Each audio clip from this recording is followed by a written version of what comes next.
My husband left me 3 years ago without a word when he discovered that I had cheated on him.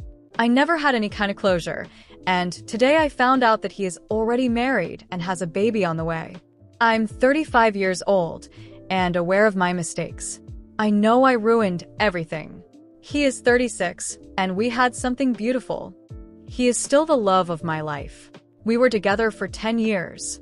2 years of dating. 8 years of marriage. I made a huge mistake and cheated on him. It was just once. Just one damn time. Somehow he found out. I never knew how. I couldn't talk to him since then, but I guess he found something on my phone. I came home that afternoon as usual, but everything seemed strange. The house just felt emptier, and soon I realized that his things were gone. I panicked and started calling him repeatedly, but his phone didn't even ring. That's when I noticed some papers on the table.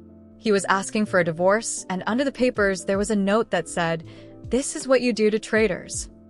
It was the last thing I received from him in the past 3 years.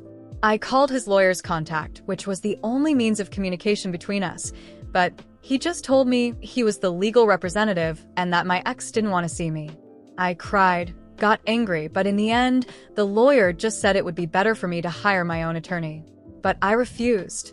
I absolutely refused to accept that 10 years of relationship would end like this.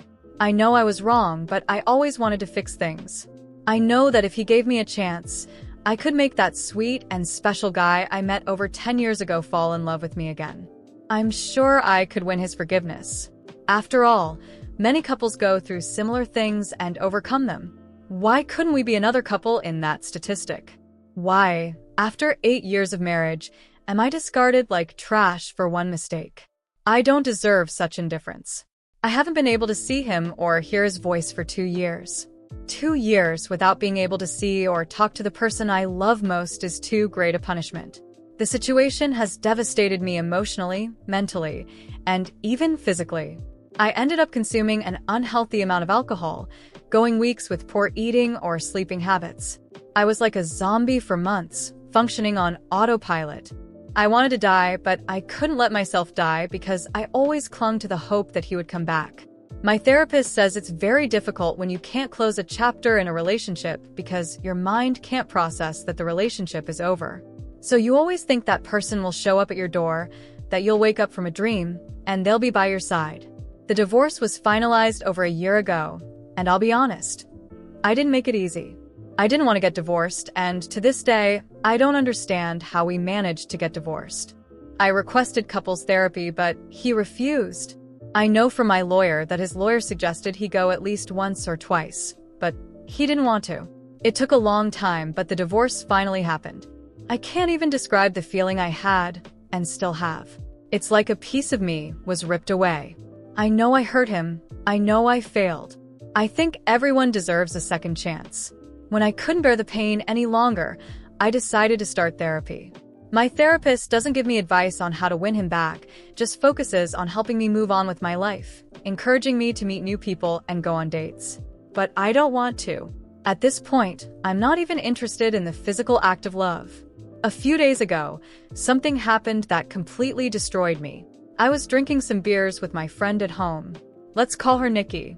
We were quite drunk, and I started talking about my ex-husband. She said I should try harder to get over him. He's already moved on, and is happy living away from you. You should do the same. You can't live in self-pity forever. Something in her words affected me, but not in the way she expected. She spoke with so much confidence that my ex had already moved on, and was happy now. How does she know? At that moment, I became furious and started pressuring her to speak. She refused. I pressured her as much as I could, cried, and begged her to tell me if she knew anything. I needed to know something about him. Finally, she told me that her husband had been in contact with my ex-husband over the past year. They were close friends, and I remember that he was very sad about losing contact with my ex. From that moment on, something inside me broke. The emptiness turned into a burning obsession. I couldn't believe that he had moved on. He was mine. Everything we shared together couldn't just be swept under the rug as if I had never existed. For 10 years, we built a life, dreams, and moments. I made a mistake, yes, but didn't he see that we were still one? He was still the love of my life. And I wasn't going to give up on him. Not without a fight. He belonged to me. That night was a turning point. I couldn't sleep. Everything Nikki had told me gnawed at me, and the idea of him being happy with another woman, starting a new life, was unbearable. Tears kept streaming down my face, but suddenly, something darker took over. Jealousy, anger, and obsession mixed in such a way that I could barely think straight. In the following weeks, I followed every lead I had about him. I waited for hours in front of his old apartment. I went to the neighborhood where I knew he lived now, watching the windows of houses, trying to figure out which one was his new home. I started making obsessive notes, trying to calculate his routine. Where he went, what he did, who he talked to. I needed a break, a moment when he was alone. I just wanted to talk to him, make him listen to me. Nikki started distancing herself from me. Her messages became more sporadic, and when we met, she always had an excuse to leave quickly. I knew it was because she saw how consumed I was by the situation. But I didn't care. What mattered was him. One day, after weeks of spying, I finally saw him. He was leaving a cafe with that woman, the other one, the intruder. She was pregnant, carrying a glow I hadn't had in a long time. My heart started pounding so hard I thought I was going to faint. It was a painful sight, but at the same time, it awakened something dark inside me. She couldn't have him. I needed to put an end to it. I followed them to their car, keeping a safe distance. When they got in the vehicle and drove off, my impulse was to follow them. I was determined to find out everything about that woman. Who was she? How had she gotten what I could no longer have? I needed to ruin their relationship. I wanted her to feel the same discomfort I felt every day. I wanted her to know that he was mine, and always would be. The next day, I started investigating her life. I found her name on social media and dug through everything. I discovered where she worked, who she associated with, the places she frequented. Every piece of information gave me more control over her. I planned to undermine every part of her happiness, starting with the small things. First, I called her workplace and started spreading rumors, anonymously, of course. Simple things, enough to cause suspicion. Then I tried a more direct approach. I sent messages from unknown numbers, insinuations about how she didn't really know who the man beside her was. I took pleasure in seeing how things started to unfold. I wanted her to feel the same discomfort I felt every day. But it wasn't enough. I wanted more. I got closer and closer to their lives. I started frequenting the same places she did, watching from afar as she shopped or had coffee with friends.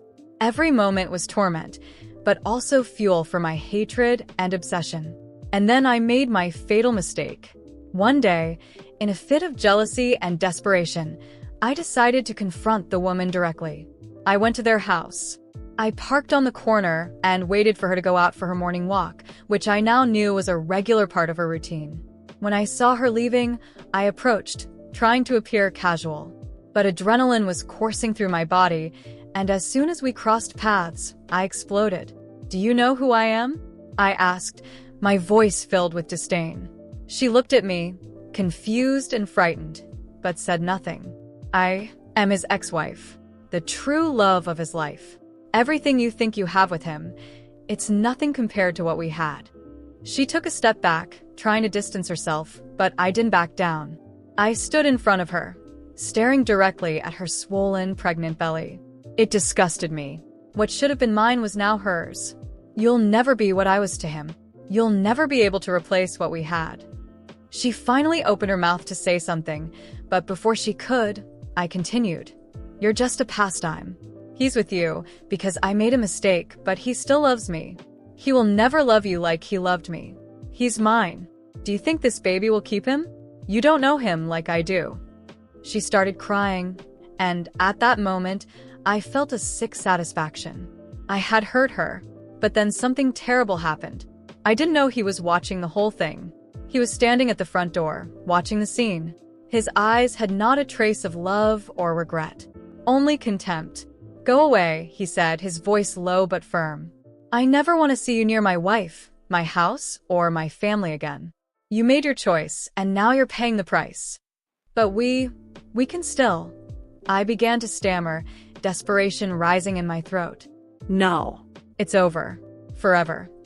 After the confrontation in front of his house, the situation began to escalate.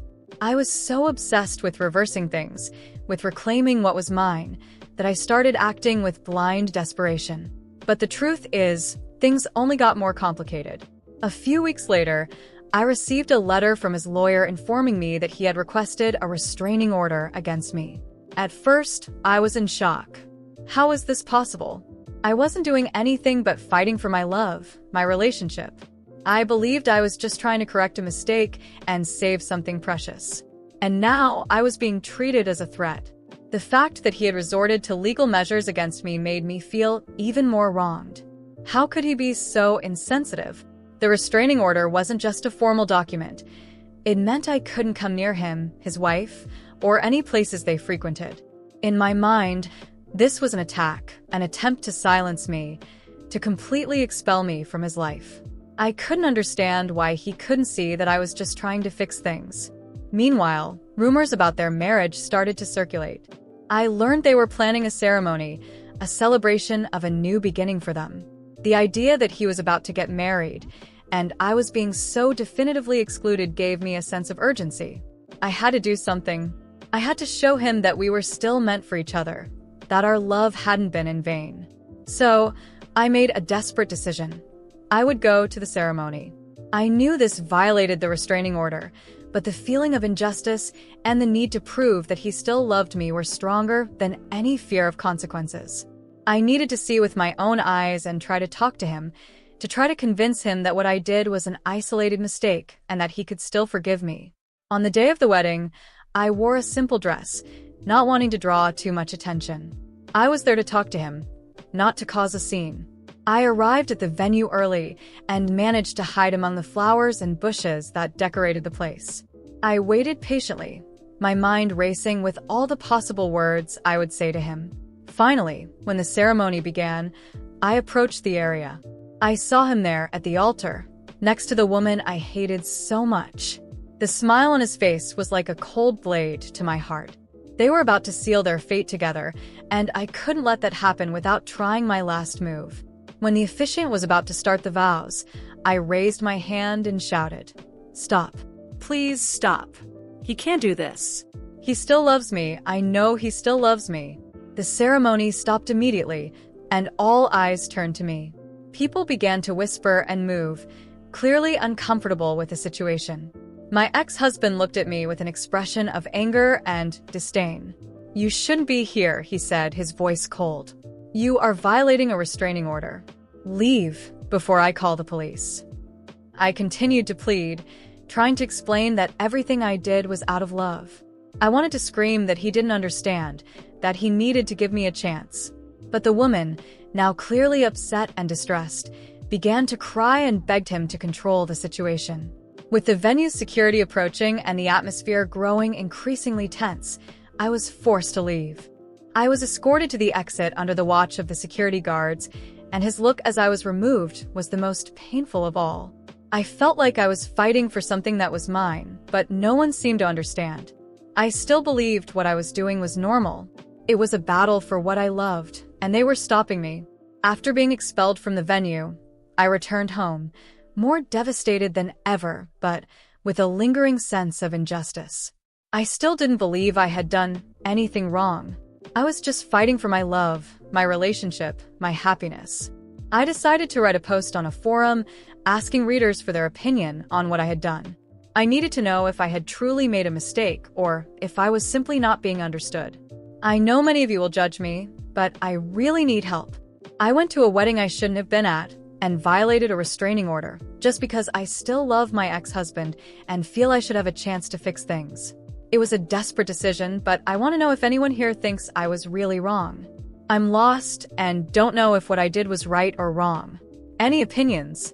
I posted the message, hoping that someone could understand the pain I was going through.